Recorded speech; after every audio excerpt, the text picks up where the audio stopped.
what's happening? I mean, you want the intro first? Don't we usually have a conversation? Look, last show we didn't have no intro at all. I thought you just had the conversation about shit we can't bring up no more. Right. I'm just saying we didn't have an intro at all last week. You want an intro? Wait a minute. You walked in shop there? You didn't got no intro? What happened? Hold on. Spud, you want to... Okay. You want the intro? So, Spud, I'm sorry, hold on 1 second, man. Hold on 1 second, man, before you hit that. Spud, I want you to be very careful, okay? Careful. Maynard is passing out smoke today. You see, he just gave me some. So, you see how he just said to you, wait 1 second, Maynard. Lamont, you, sir, are so, good. Spud, I just want you to be careful because he might be handing out some more smoke. Smoke. Okay? It's no smoke. So I'll take the smoke. It's all good with me. I just told you to put a deposit down on Capri, so I'm cool with the smoke. When you going to Capri? I'm not going to be till next year. Capri? I just bought some Capri Sun earlier this week, man. I went grocery shopping. I got the peach flavor and I got the tropical punch. My daughter loves them. There's a hashtag I use a lot on Instagram. It's called hashtag I'm an adult. And adults don't drink Capri Suns. Well, I have a 9-year-old. And that's cool. I'm just telling you, I don't know anything about Capri Sun. I've never had it. It's enough. You got enough. I got to make sure, bro. I just say you got enough. You got enough. I got checked a couple times. Like, don't embarrass me. You know what I'm saying? Hey, listen. Whoever's checking you can check me right now. I'm a little raggedy. I'm sorry. Here's the deal. I went to the barbershop today, but I just couldn't do it. My time was a little off. So I know, but the person that checks me, Maynard, said I can't discuss on the podcast, so I can't talk about who checks me. You know what I'm saying? Whoever checks you is your business. Oh, okay. You lotioning up?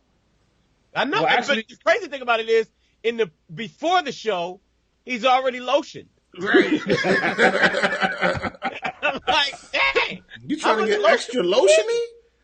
Dude, you might mess around and slip out the seat. I'm the darkest dude on here, so I'm trying to make sure my ash is at 0. You know what I'm saying? You said you see what all the fuss is about, though, Lamont. I mean, let's be very clear. My inbox definitely on Facebook it's got a little vibration. 100, you know what I'm saying? And I tell people, you see it. I don't know what we're doing, but I keep my hardware handy to remind them. You know what I'm saying? You registered, huh? Oh, no question. I gotta say, man, that's a bright ass shirt, B. Yo, I'm glad you mentioned my shirt. 3 Black Guys with a Mic comes in yellow. So if you're a Norfolk State University son, if you're a Norfolk State University Spartan and you want to get that gold popping for homecoming, that green and gold, you can get this gold shirt and then find something green to go with it. That's what's happening. That's the sun right there. Go to our website, which is 3blackguyswithamic.com. Bang, bang, bang. And you go there, and guess what you can get? You can get you one of these. Boom. So. All right, let's go. Okay, so now you want the intro. And boom. Roll it.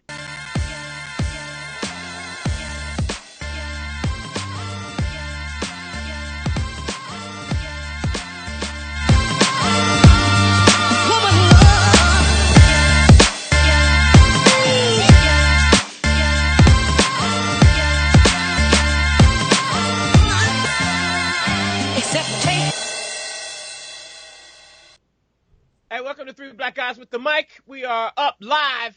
Spudd is here. Maynard is here. Lamont is here. What's really good, gentlemen? What's happening?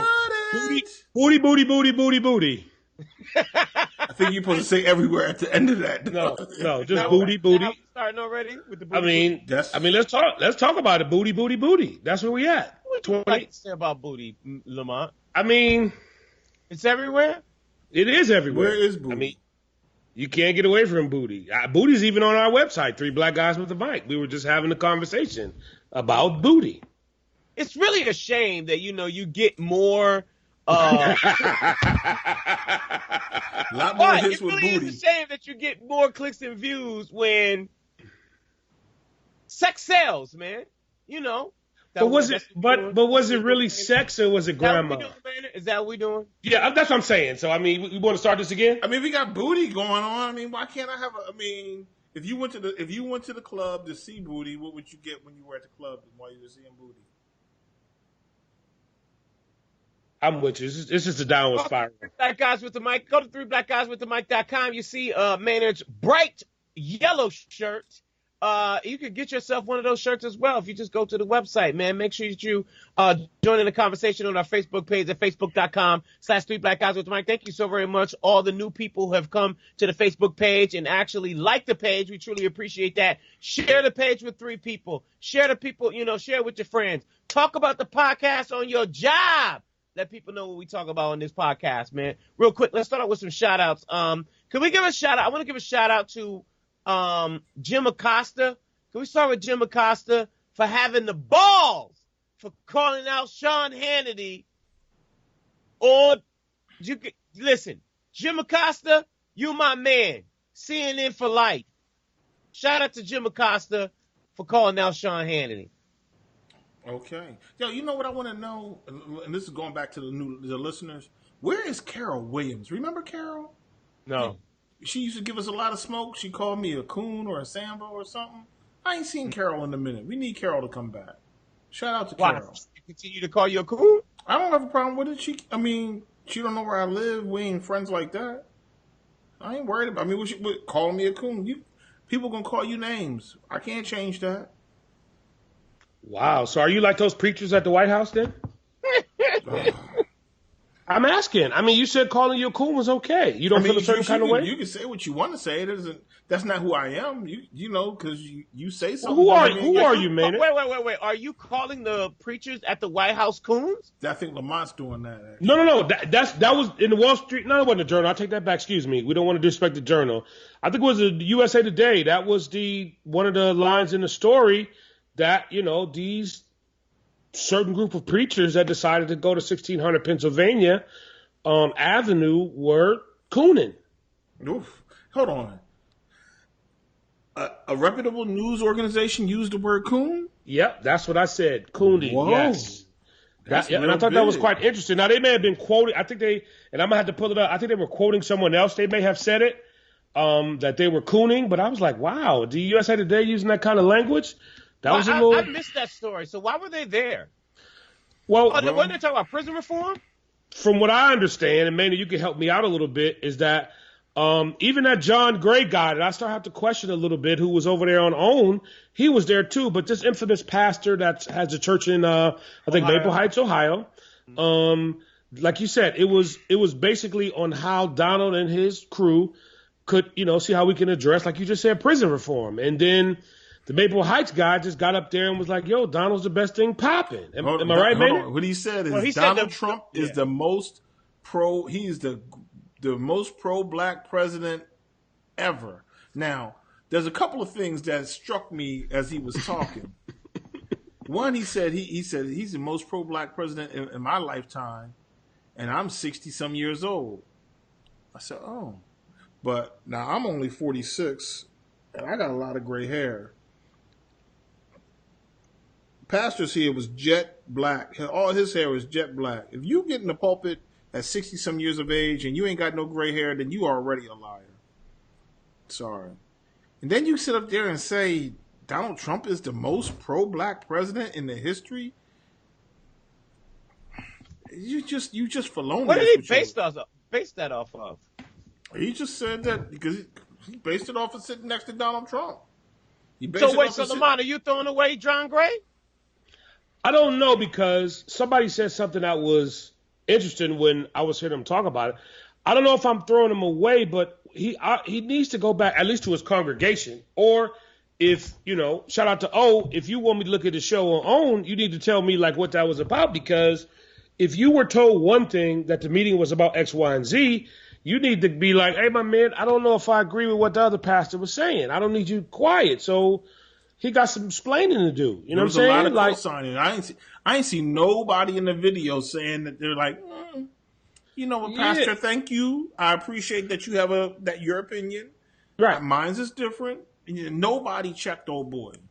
Yeah, so that was my issue with the whole thing. And you know T Rump, he's sitting there like eating it up. Yeah, what do you call them, Maynard? The blacks The in the blacks. past? But the thing is, they were there to get in line for the money. You know what I'm saying? They were there to get in line for the money. So what people don't know or don't remember is when W was in office, he started the faith-based initiatives, right? And he was handing out money. He was like, yo, if you're a church and you do certain things for the community, we give you money. Now that sounds decent, except like 99.3% of the money went to Christian organizations. And what's wrong with that? Because I'm certain that there are a lot of Muslim or Islamic organizations or Jewish organizations who do things for the community. They couldn't get no money. That's A. Then B, watch what happened. These, if you remember the 2004 election, this is the second term for W, and faith-based initiatives was fully in effect. He was giving this money out, and a lot of black pastors were out here saying, well, what is it that you want us to do? And the narrative all of a sudden became DOMA, Defense of Marriage Act, or gay marriage, basically. Like, yo, we ain't for that gay marriage business. These black pastors went back to the churches and started talking against gay marriage so they can get that money from the Republicans. And then all of a sudden, even though it was a little bit, George Bush won a few more percentage points of blacks, and he gets a second term. So it's, the problem is if you sell out your community just so you can get that money so that you could be the principal, you can make your wife principal of your church's grade elementary school and hire your daughter as vice principal, and then spread that $300,000, $400,000, $500,000 of faith-based initiatives across your people. You selling us out for $500,000. Yeah, but how do you know they're not right though? I mean, how do you know that, what's the guy in Ohio? What's the pastor's name in Ohio? How do you know that, in his opinion, or make the argument that Trump is not the best president for black people in the history of presidents? Make that argument. Okay, so let's start with this. A, make the argument that he is. So that's one. Now you can say black unemployment. Black that's unemployment. What they're gonna throw. But unemployment the lowest. Jobs. Let's back up and let's really parse that out. Remember, at one point, Barack Obama, for instance, inherited the fiscal cliff. Right? In 2008, they had to give George Bush had already decided that they were going to give like $1 trillion or $700 billion to the banking industry. Barack came in and was like, oh, no, we need another $700 billion. So we knew we were going off of a fiscal cliff. That was happening. And unemployment went from something manageable to 10%, 11%. Crazy numbers. None in our lifetime, we hadn't really seen that. So it was high. Barack fought and worked, or the economy improved, or whatever happened. And when he handed Trump the White House, it was down at 5, meaning that every month Barack had been having this trend of improving the jobs number and improving the economy.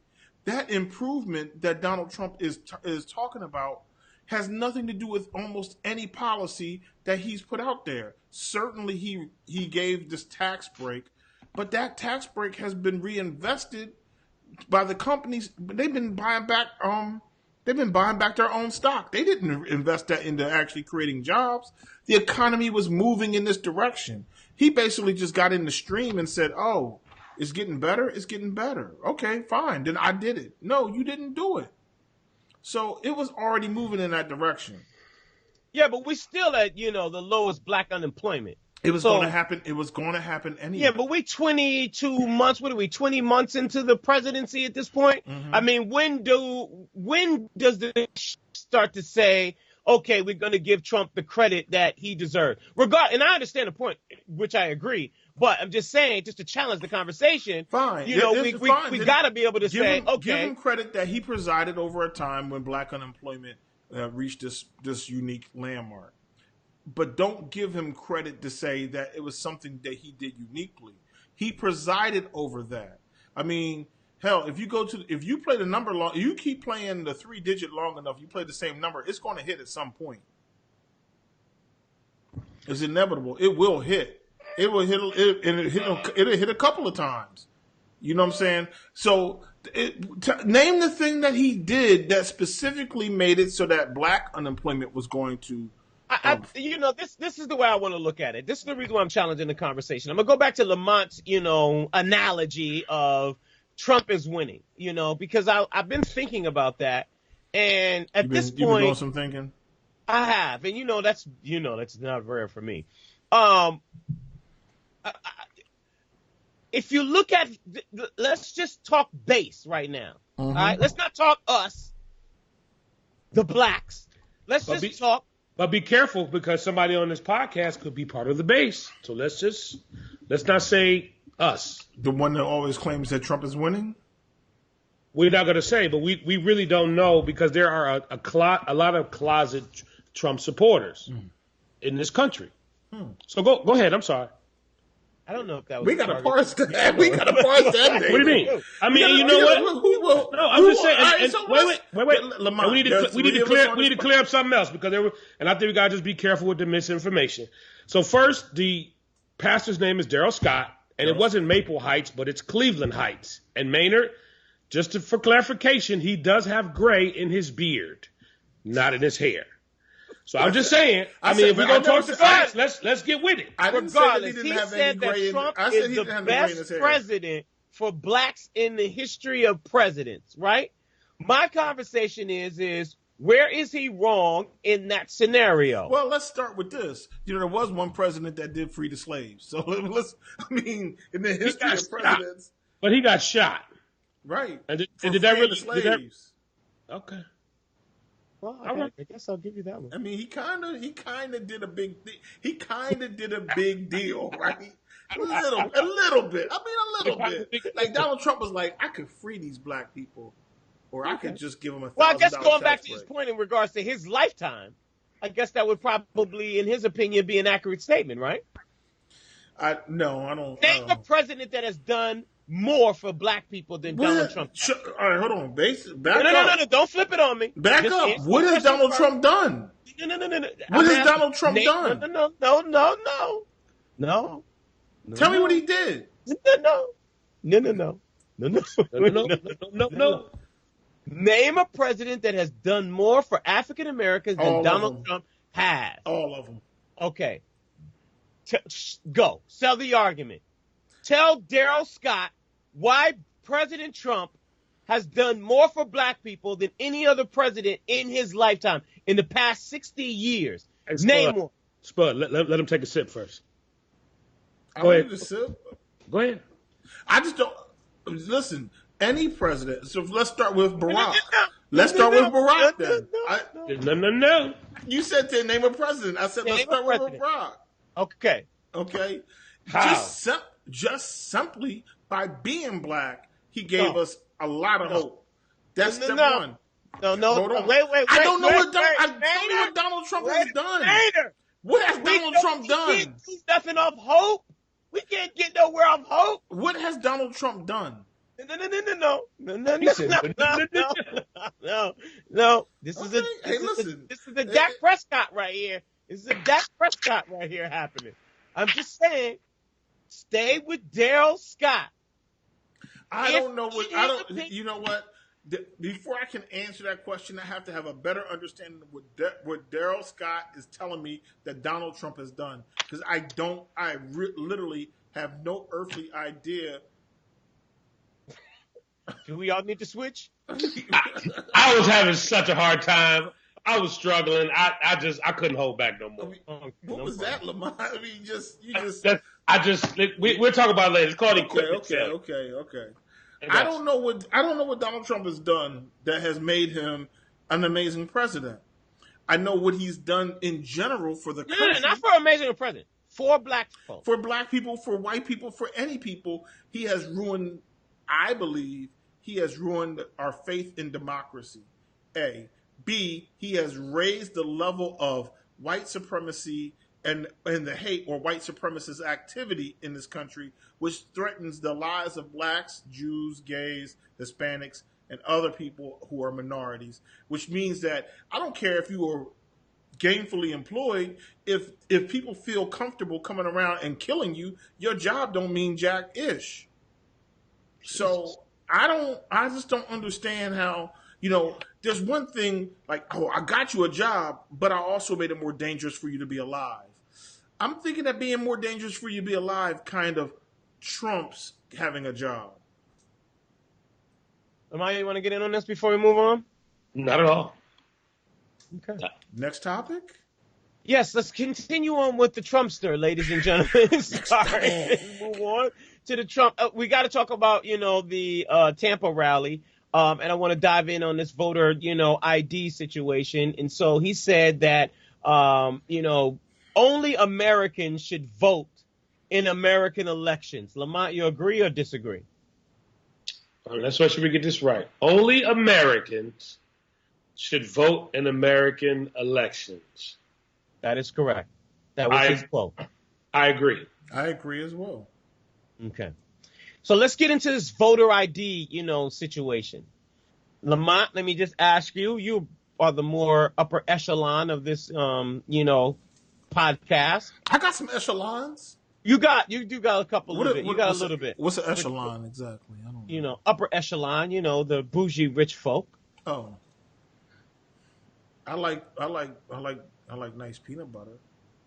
When you go buy that peanut butter, do you show your ID? When you got cash. If you got cash. No, I don't show the ID, no. Okay. Lamont, the reason why I asked you, because, you kind of frequent in some different places. So maybe the president just didn't know. He probably hasn't been to the grocery store in a long time. Mm-hmm. He got people, actually shopping for him, mm-hmm. Even probably before then. He's probably not been to a grocery store probably in 50 years, if not longer. So he probably doesn't know that you don't have to show ID to buy some groceries. Lamont, do you have to always show your ID? You have to. So let me just back up. I'm sorry, because I think that some people may ask this question. Shut up, Lamont. So the president said that you had to have an ID to buy groceries? Yes. He did say that. You're right. I heard that. Lamont, I'm sorry. I didn't mean that. I didn't mean to take your space. I just wanted to clarify what I thought I heard. Hey, y'all can get this in yellow if y'all want. Go ahead, Lamont. Thanks, Maynard. I mean, you definitely set the tone for this podcast, and I really want to say thank you for allowing me to interject off of a question that was directed towards me. Yes, sir. You're welcome. I'm sorry. So, Spudd, can you ask the question again? My point exactly. Do you show your ID when you buy groceries, Lamont? Absolutely not. Well, first and foremost, when I go to the butcher, they know who I am when I walk in. You know what I'm saying? I tell them I like my bacon cut a certain way. I like my flank steak. Wait a minute! I thought you told me that you weren't on the bacon part. All right, but every state in America does not require for you to have an ID to actually vote, right? So, exactly. Is this something that we should move to in every state in America? But I don't know if that was towards Lamont or Maynard, but I'll just try to take a stab at it. It's funny that you say that because when I moved to New Jersey, of course, and at least in the area where I live, I remember my first time I went with my ID card, my ID. There's like, oh, we don't need that. What's your name? Oh, here you go. Here's your ballot. Go right on in. But I remember my days in inner city Detroit. It was like I had to have a social security card, my report card, my driver's license, and the whole shebang. And but I asked someone, why is that our elections or that kind of thing not something that's the same all over? And somebody said to me is that if you do that, then it would be considered to be a nationalized election. Did you ever hear something like that, Maynard? That each state is responsible for managing their own election process, even actually down to the city and or county levels. And there's some actually they backed into a safety or a precaution that makes sense. Imagine if they put all of the states and all of the registrar's offices on the same system, and it was computerized. It would just make sense, right? Let's computerize all this, and you show up with a swipe card, and you swipe, and then it goes into a national database, and one central computer has all the data, and that's very logical, except that there's one point of failure, meaning that if somebody hacks that one computer that all that stuff goes to, then all of the data is compromised. 100% of the data is compromised. So there's a beauty that I don't think was intended at the beginning, that each state kind of handles their own business. It means that you can't compromise 100% of the data at once. Did you get that, Spud? I got it. Did you get it, Lamont? Booty, booty, booty, booty, booty. Everywhere or nowhere or just period. Just in certain just places? Just 4 booties, bro. That's it. That's all we got. We'll leave it at that. That actually, you said 5 booties, but I'm sorry. I'll get it right next time. I got you. Would you like to explain to the people why you're saying booty, booty, booty, booty? I mean, yeah, please, because I don't understand it. We'll save it for care or don't care. Can we do that? Care or don't care, ladies and gentlemen. Or either we don't care. Booty, booty, booty, booty, booty. Care or don't care? No, we don't care. Because you don't care about booty? No, because the booty is what takes us off of our square. So should we share what we're talking about, booty, right? Yeah, absolutely. Because I'm sure that there's a plethora of men listening right now saying, what are you talking about? When are you going to get to the booty? When are you going to get to the booty? Right. So on our last episode of our podcast, when we talked about episode before last. The last time we joined our heroes. Oh, well, whatever. I mean, well, I'm okay. We talked about grandmothers twerking, right? Mm-hmm. And the image that we attached to the episode was with a young lady twerking. Mm-hmm. And it was alleged that, that attracted a lot of people to that particular podcast. Not alleged. What do you mean? It's not alleged. That's fact. You don't know if it was the booty. Okay, we don't know that it was the booty, but because the booty was there, there's some empirical data that suggests. So basically, are you saying if we put a booty on every episode for 3 Black Guys with the Mic, that we will have this astronomical uptick of I think that if we put seductive women on each picture of 3 Black Guys with the Mic, yes, we will get an uptick in clicks and views. Absolutely. So sex sells. Men want to see booty. Women want to see booty nowadays as well. I mean, it just kind of is. Wait a minute. Women want to see just as much booty as men do. Spud, when's the last time you've been at the strip club? Spud, there are women that want to see booty. Who are these women, and where can I meet them? When's the last time you've been to a strip club? Probably since I left Detroit. Okay, so that's been a long time. I'm gonna need you to run up in a strip club. I don't want to run up in a strip club. I don't have enough money to run up in a strip club. Because you're an adult. You're an adult. No, I can't go up in the strip club. Lamont's quiet right now. He's like, well, that's I'm just asking. I'm just saying. Lamont, when's the last time you ran up in the strip club? I was at the strip club last week. Oh, okay. I mean, that's part of my business. So, I mean. Was there booty everywhere? Absolutely. But my question still is, so you're telling me if I go to Pornhub and just attach random booty to all of the images on our podcast. No, don't do it. Don't, whatever you do not so why do that. Why don't we just do podcast on Pornhub then? I mean, hey, if they will have us, if there's an opportunity, if somebody knows that the director of, that site, we would love to, actually talk about politics, hip hop, and the urban community on that site. And booty on Pornhub. Hey, you never know. Any network that will allow us to attach to your train, we will definitely take it. The unfortunate part about that is that just is what it is.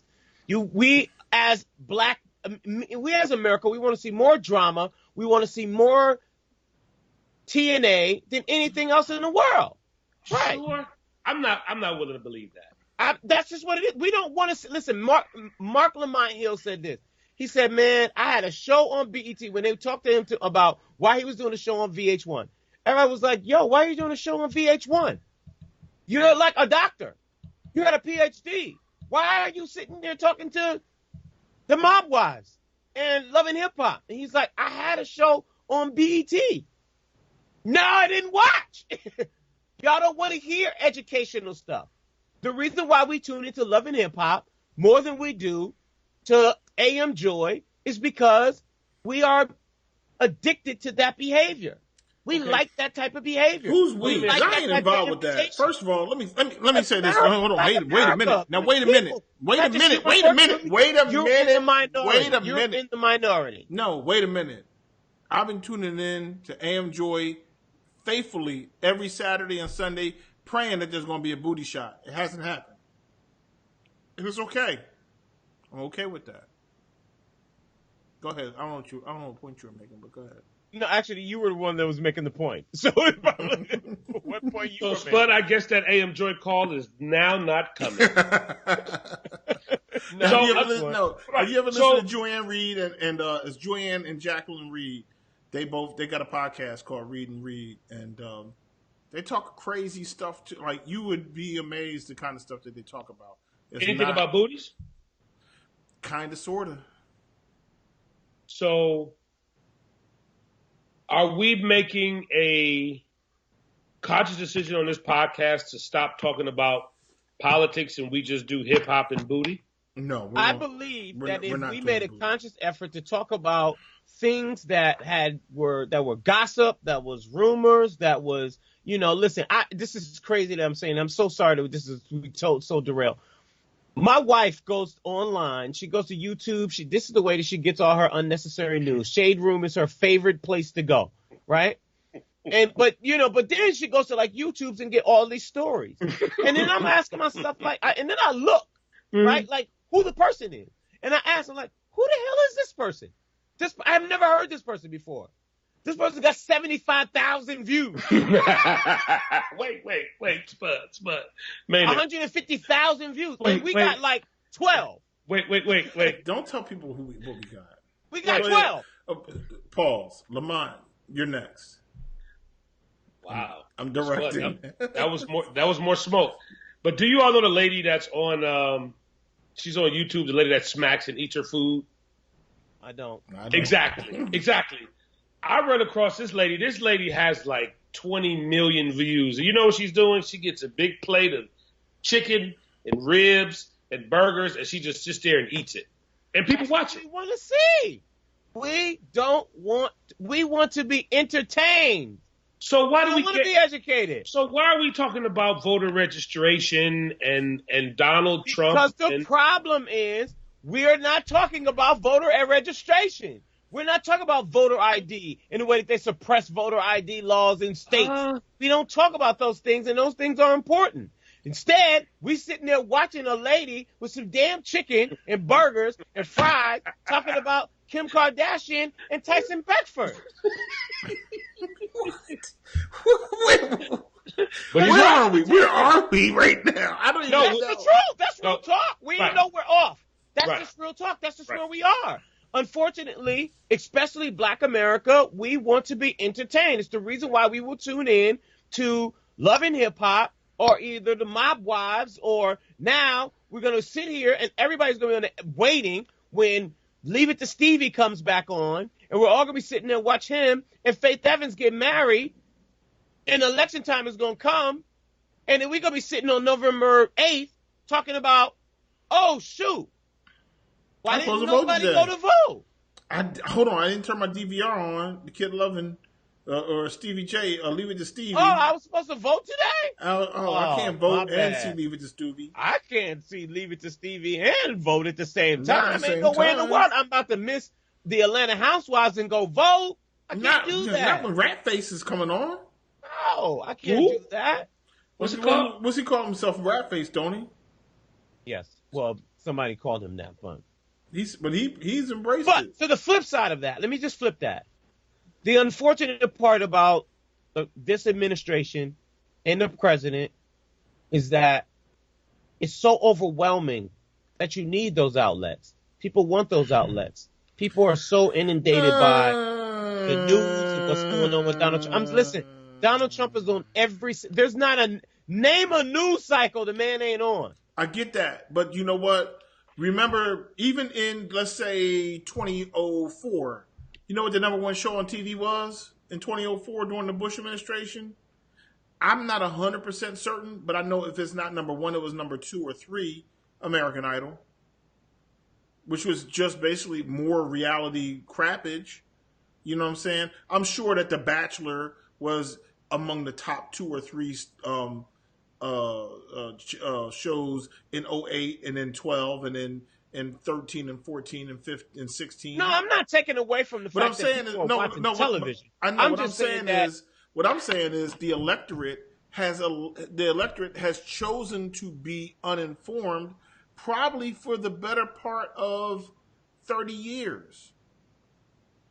So if you go back 30 years ago, the electorate was like, yeah, I don't want to see this. I want to see the Cosby Show, or I want to see something other than news. So if you look real hard, I don't believe 30 years ago, that would make me 10, right? 30 years ago. Shut up. That would make me 10. I'd have been 17. That would make me 13. All right, that would make me 13. 30 years ago, even though I watched the Cosby Show, I still showed up at the poll. You didn't. People still showed up. I didn't, but you get my point. No, no. I think they showed up at a greater number than today, but they didn't show up in you probably weren't at 50% voting. And I ain't talking about the nationals because we get huge turnout for nationals, but it's the midterms and the local elections that really that hold the greatest weight, and people do not show up for those. But that historically has always been the case, man. That's exactly what I'm saying. 30 years ago, saying we're living in the same history. I'm saying that as exactly what I said, Lamont. I don't want no smoke, Maynard. You know what I'm saying? I just don't. You're told. All we're saying, listen. It's smoke filled. I don't want no smoke. You came at me. I'm gonna give you an April Ryan. Yo, Auntie April said. Is April Ryan still on CNN? By the way, I haven't seen her. No. We got to give a shout to. You know what? Because I saw her. She was at Hamilton the other night. Right. Mad shout out to April Ryan. No, she gets a W. I thought you were talking about the other one that I don't care for too much. But Auntie April said to old boy, I think it's Steve Cortez, don't come for me unless I call for you. Stay in your place. So I'm just letting you know, Lamont, you came for me just right then. I'm sorry. You came at me a little something. I'm just coming right back and letting you know. No problem, man. You know what, man? You know, you bringing a little extra right now. What do you mean? I'm just agreeing with you, my brother. Yeah, I hear you. I got you. We know. You know and I know. Okay. Kara don't care. Madden, you care? I didn't even say it yet. I didn't say anything. I didn't say anything. For Maynard. All right. No. Madden 19. Pull Colin Kaepernick's name out of YG's song. Kara don't care. Do we need to be boycotting Madden this year? I can't boycott something I don't even do. Is it foul that they removed Colin Kaepernick's name from YG's song on Madden? No, it's not foul. It's their shit. Oh, my gosh. I cannot believe you made that statement. Look, it's their shit. All I know is this. It's the football shit. It's the NFL shit. That's fine. So we're not supposed to... That's fine. It's theirs. I'm not involved with them. So because it's so you watching football this year? No. Okay. So how can you say it's their shit? It's the same thing as football. Is it the same thing? Listen, I don't play Madden and I ain't watching football this season. What I'm saying is this. If they want to take that boy's name off of it, that's fine. Do it. Do your thing. That's okay. We should just choose to ignore them all the way around. Why would Colin Kaepernick want his name mentioned with the NFL when the NFL ain't giving him no love anyway? I'll be like, if I was Colin, I'd be like, I don't want my name even mentioned with y'all. I don't want nothing to do with y'all.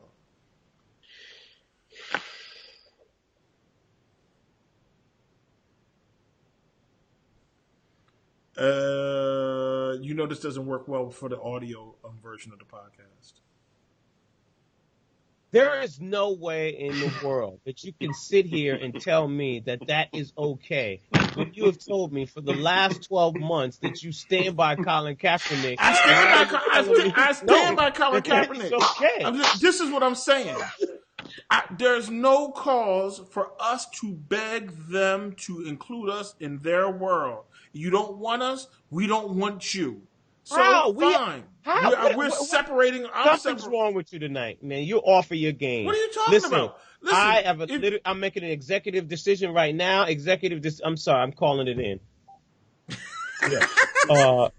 Yeah. I'm calling from upstairs. Yeah, we're taking Maynard off the shooting guard. No, yeah. Put Lamont in. Yeah, go. Yeah, go now. Go now. In the middle. Now. So, Spudd, let me ask you a question. So if I take Maynard's philosophy, right, and I go on Delta.com and try to buy a ticket, and they say, Lamont, we don't want your kind, by your zip code and your credit card number. I mean, if I took Maynard's position and be like, I stay shit and just let them just roll with that, is that where we're going? Well, here's the question then. How you going to get there? What? How you going to get wherever? If you call Delta and they say, nah, we don't want your kind. Yeah, and then I'm like, you going Spirit? You get back on a bus? God, no. Well, now Spirit might be the only one to take my kind. So and Maynard just said that it's okay. Maynard, yeah, you said it was okay.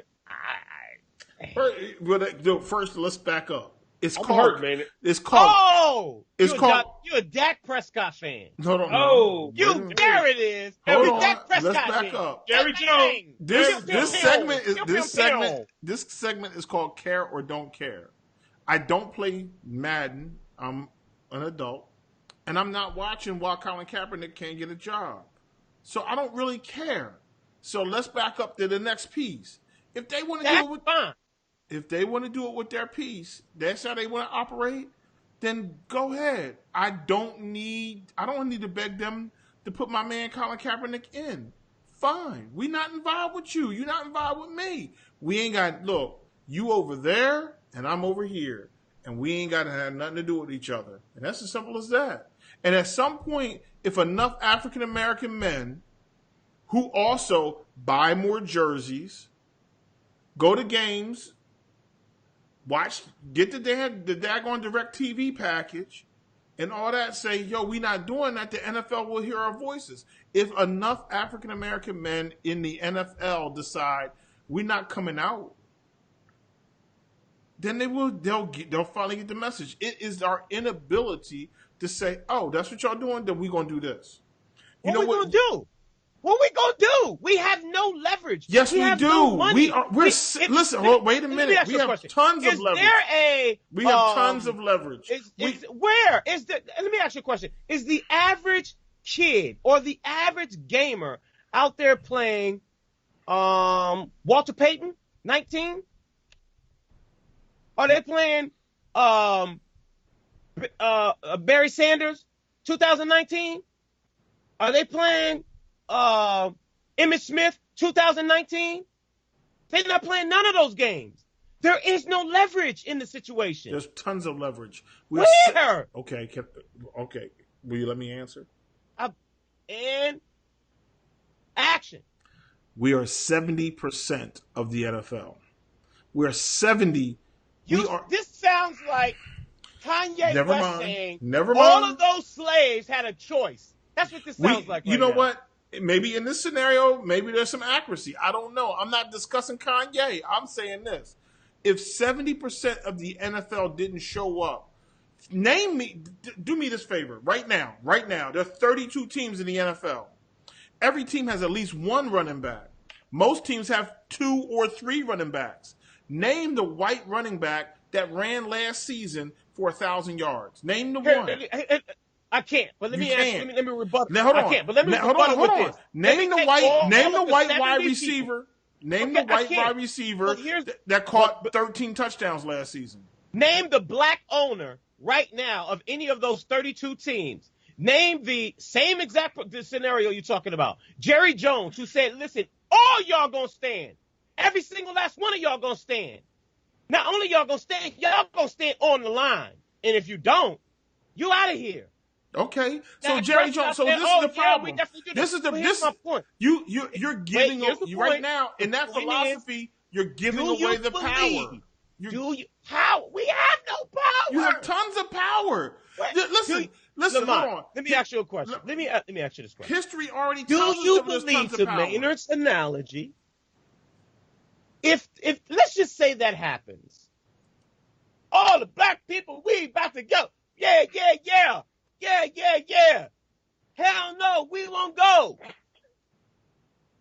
We quitting. Do you believe that they won't replace black players? Do you believe in your heart of hearts that a billionaire, a rich man with all the political influence and all of the things that's coming down on white against him on white America, i.e. Jerry Jones, do you not think that he would say, you know what? This is really unfortunate that we don't have black players in the league. It's because they decided to not stand or participate in what we got going on. So unfortunately, what we got to do, America, is we have to replace them with white players. Unfortunate, but that's what we got to do. Unfortunately, the sad part about it is that because we don't rally or because we don't even put our money up, then you know what's going to happen? Going back to Lamont's point earlier, or actually I was listening to the radio earlier, going back to Steve's point, they don't need us. Hold on. They don't need us to win elections. They don't need us to get no football stadiums back. They don't need none of those things. You had your moment. Let me tell you why history is on our side. First, let's start with... Can I speak? Go. Yes. So, we didn't own a bus line. Lamont, where you going, my dude? We didn't own a bus line, but when we decided to boycott the buses, the white people came begging us, please come back. We didn't play in the NCAA football program, but when that one black kid ran all over Paul Bear Bryant, the first thing Paul Bear Bryant said is, I got to get me one of them black kids next season. Nobody wants to see a 600-yard rusher. Somebody who's going to run. Nobody wants to see an athlete who's going to go out here and run the 100 in 7 seconds. That's just not that people don't want. That is a lesser product. It is what it is. You tell me you 43, 44 years old this year, Spud. In 30 years, give me the leading rushers who have been white men. And I ain't talking about in the top 10. I'm talking about the number one rushers. I can give you the leading rushers over the past 20 years in just a cursory glance. I can tell you that they're not white. I can give you the leading receivers over the past 30, 40 years. Why do after you Steve think Largent Colin Kaepernick is not playing right now? Why is Colin Kaepernick not playing at this moment? Because they're lynching him. It's a lynching. This is a lynching. You don't think that they don't have the potential to do that to the rest of the black players? I think that don't get in line? Yeah, sure. They could think they could do that, but at some point, if they put an inferior product on the field, they're not going to have the fans. If you go out there and you have a white guy who is crawling from the 20-yard line to the 50, and he does that in 12 seconds, people are going to say, that's not the product that we expected. That's not what we thought. What do you think the percentage of African-American ticket sales are for NFL games? It's not 50%, but it's relatively high. I think that the bigger money is in the TV money, and that is the direct TV package, which is very high for African-Americans. I also think that merchandising for African-Americans is extremely high as well, because we buy more jerseys than most other races. So listen. Do you think that these billionaire franchises can decide that they don't want our money too? They're going to live without our money, because what's going to happen is if they lose black players, they will also lose a lot of white fans. Don't think that white fans want to see Tom Brady throw the football to Herbie Rabinowitz. It's not going down like that. I think that, as you've pointed out on this podcast, I think that if it came down to it, that whites would side with whites before breaking anything against whites. So let me ask you this: What are the end of the day? What are the number one jerseys in the NFL, the NBA? I don't care about the jerseys. Yes, it's important to know. If LeBron James and Kevin Durant and Steph Curry and the boy Russell Westbrook and so and so disappeared tomorrow, they were not in the NBA. Do you think people are going to all of a sudden start buying Steve Adams jerseys? You think they're going to all of a sudden start buying, Dirk Nowitzki his career is over. There's name the players in the NFL, the NBA, or not Major League Baseball, the NBA or the NFL that are white, that people are like, I got to have that jersey. Tom Brady, yes. Peyton Manning's, certainly. But you know what? You know who sells a lot of jerseys? The Des Bryant sell a lot. Terrell Owens' jersey still sells very well. I mean, black players are the stars of the NFL. They are the stars of the NBA. That's just fact. You can't take that away. And when Adrian Peterson was the number one rusher 5 years back, I think it was, the next 3, 4, 5, 6 rushers were all black. When Terrell Owens was the number one receiver, the next 5 receivers were all black. We're the show. Tom Brady throws the ball, and after that, when Randy Moss caught the ball, people's eyes were on Randy Moss. So much more than what you just said, but I get it. Lamont, would you like to respond before we move on? Nah. Leor Cohen and Dame Dash. What is this beef about? Let me just say this. First of all, Dame, I like Dame Dash. Right? I like Dame Dash. Dame Dash is my guy. I think Dame Dash is a good entrepreneur. I think he is. I like Dame Dash. All right. It seems as if Dame Dash is always in something with somebody, which is the problem with Dame Dash. Most of the time, he is rightfully so, but the way he goes about it is just really unfortunate. What is your thoughts, Lamont, on this whole Dame Dash, Leor Cohen? Well, first, I think, it's not something that's new. This is something that's, that's been around. I don't know how many years it's been, but since Rockefeller has not been around. But, Dame has always said that, Leor was a culture vulture, that Leor did not care about the culture, that Leor was about making money, and he would put money over the artist. And the recent interview that he did on The Breakfast Club, he said that. So Leor, out of his own mouth, validated what Dame Dash has said, for many, many years.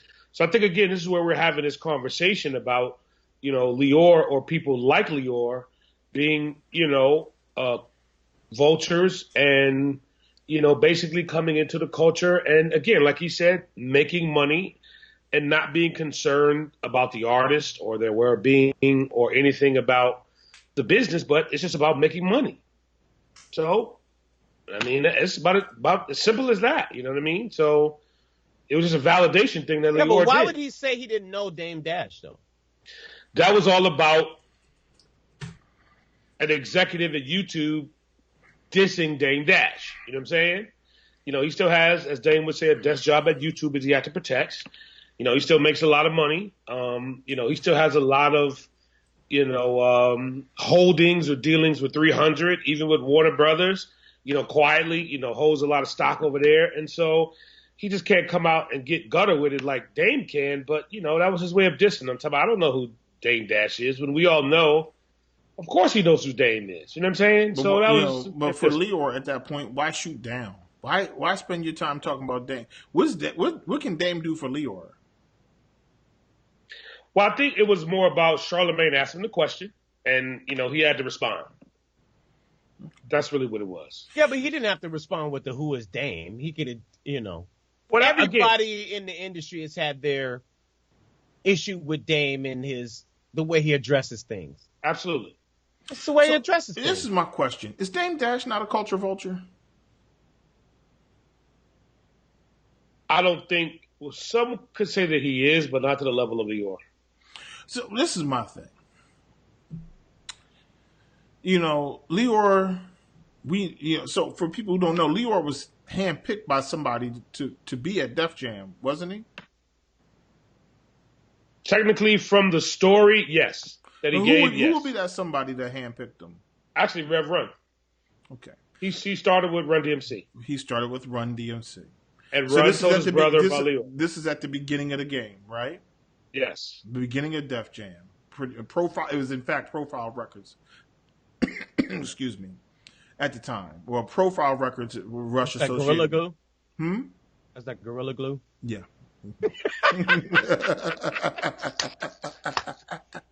Did I miss something? Yeah, you did. But it's okay.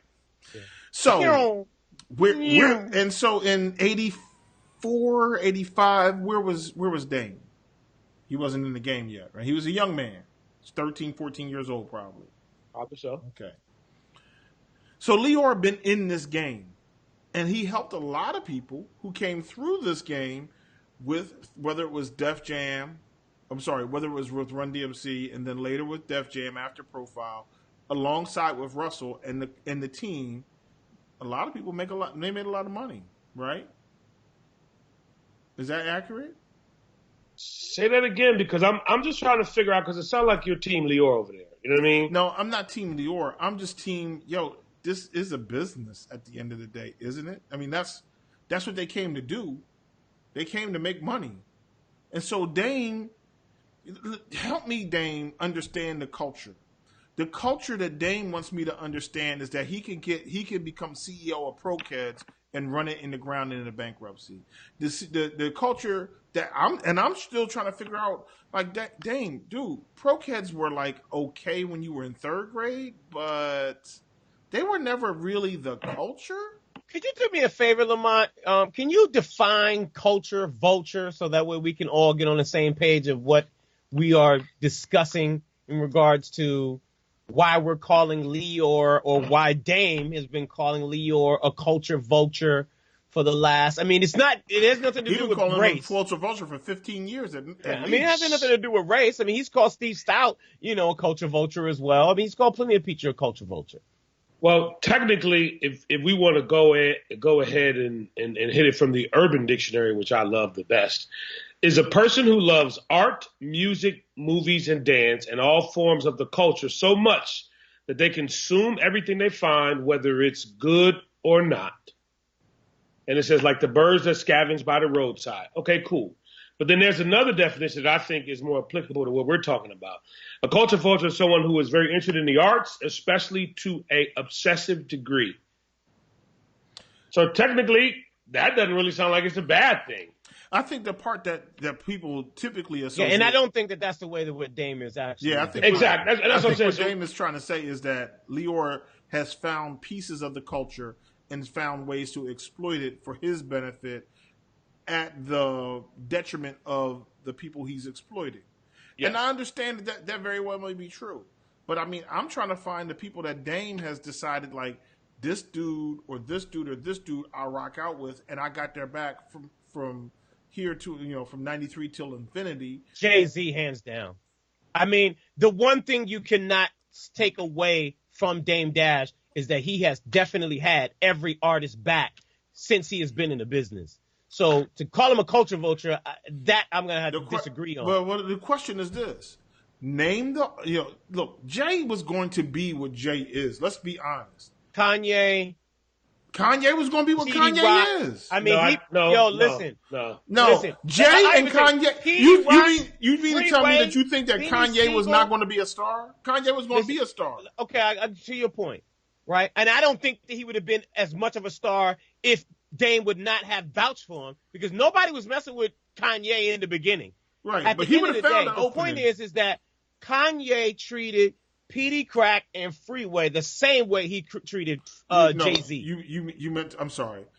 You meant to say Dame treated Petey Crack and Freeway the same way he treated. That's what I said. No, you I said Kanye. You get my point. So right. Dame Dash treated them the same way. I don't think. And I get that, but this is the problem. And I understand it. He definitely tried to say, "I'm gonna treat all these guys the same," and that sounds great, except that every artist or every employee or every project needs its thing. It needs its own special finesse. Dame, his success with Jay and his success with Kanye was a little bit like lightning in a bottle. Jay-Z is Jay-Z. Ask yourself this. Is Jay-Z worth $700 million because of Dame Dash? Was he worth $100 million because of Dame Dash? No, he was worth $100 million because Reasonable Doubt was a classic. And Jay, I don't remember one bar that Dame spit on Reasonable Doubt.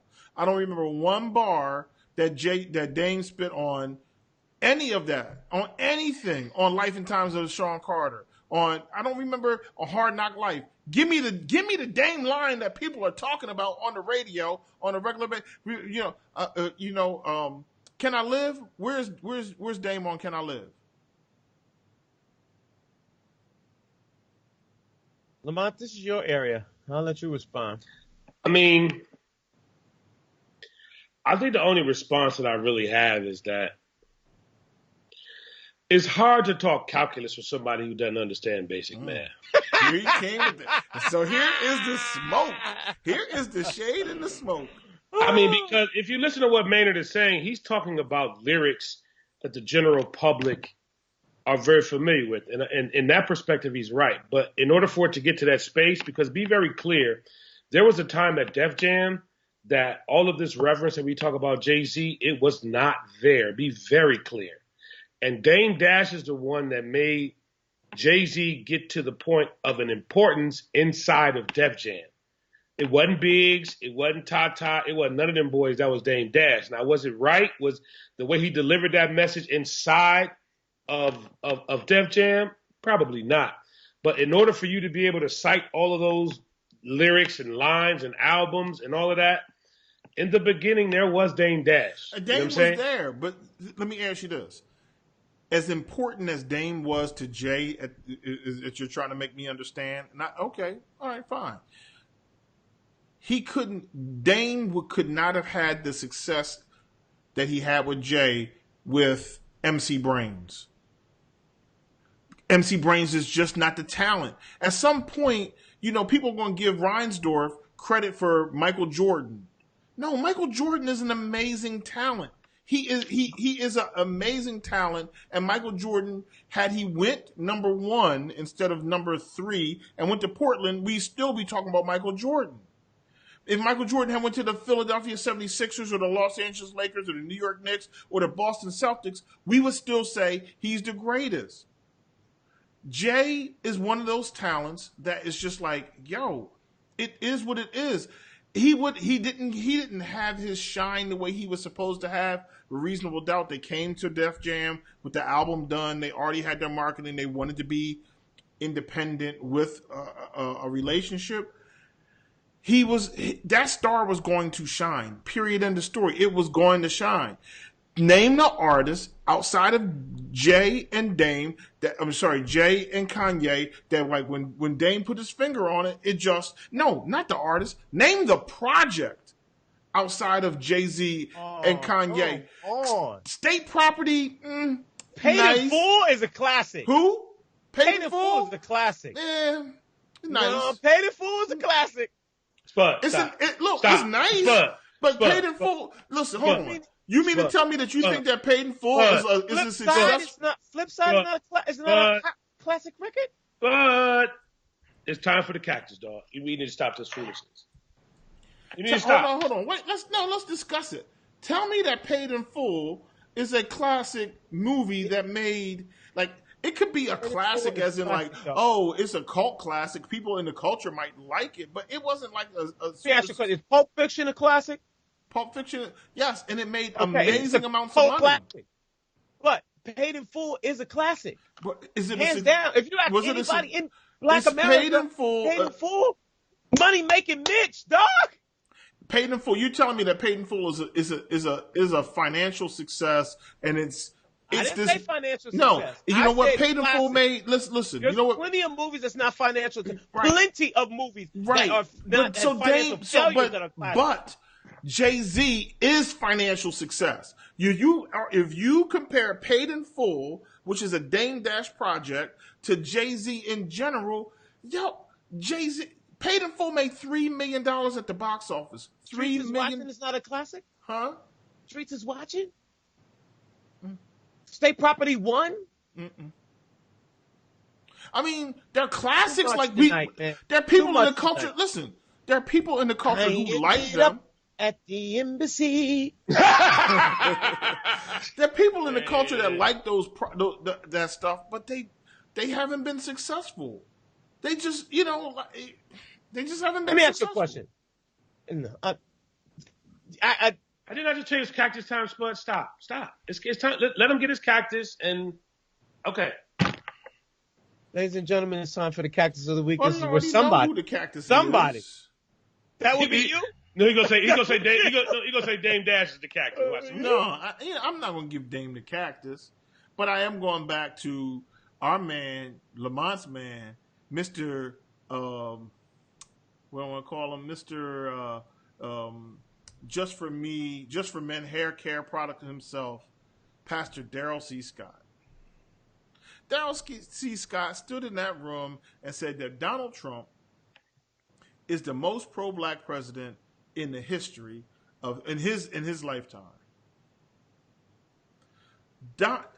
Let us think about this. Although he wasn't president at the time, while Donald Trump was running, many of his rallies resulted in African Americans being pushed, beat, shoved, and struck by white people.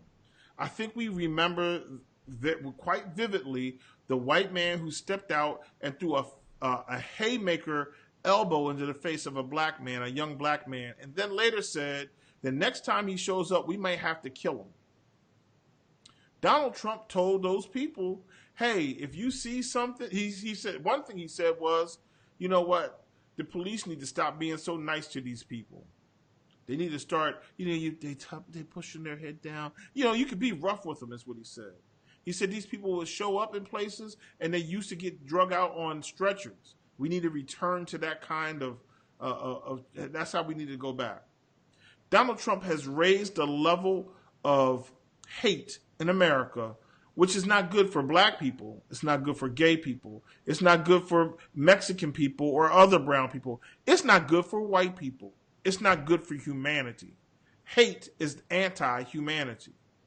And so there is no way in the world, I don't care about any kind of growth in the job market. I don't care about any of these small numbers that, unfortunately, where humanity is concerned, where hate exists, no one wins.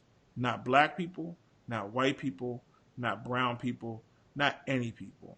So Daryl Scott, a pastor who's supposed to love justice and love freedom and love right over wrong and love humanity, you're this week's Cactus Award recipient. Eat that at the pulpit and go ahead and have some holy water with it. Seriously, you didn't have to throw the holy water. You didn't have to throw. Can you take that back? Some holy water on you, Spud. You try to move out of the way of this holy water? Yeah. Come back. Remember The Exorcist when they threw that holy water on there? Old priest. Your mother sucks cock in hell. I need an old priest and a young priest. We out, ladies and gentlemen. Please do us a favor. Go to our Facebook page and get in on this conversation. I would love to hear from you. Facebook.com/3blackguyswiththemic. Grab yourself a yellow, bright T-shirt, ladies and gentlemen. Bam. A sunshine T-shirt. at 3blackguyswiththemic.com. You can grab yourself a T-shirt there. We'll be back again next Tuesday right here with a very special guest. We got a special guest next week? Not next week. Is Yes, it next week? Is it? Yes. Okay. Next week. Yes. We got a These special weeks. guest next week. So join us on Tuesday for 3 Black Guys with the Mic. Peace out.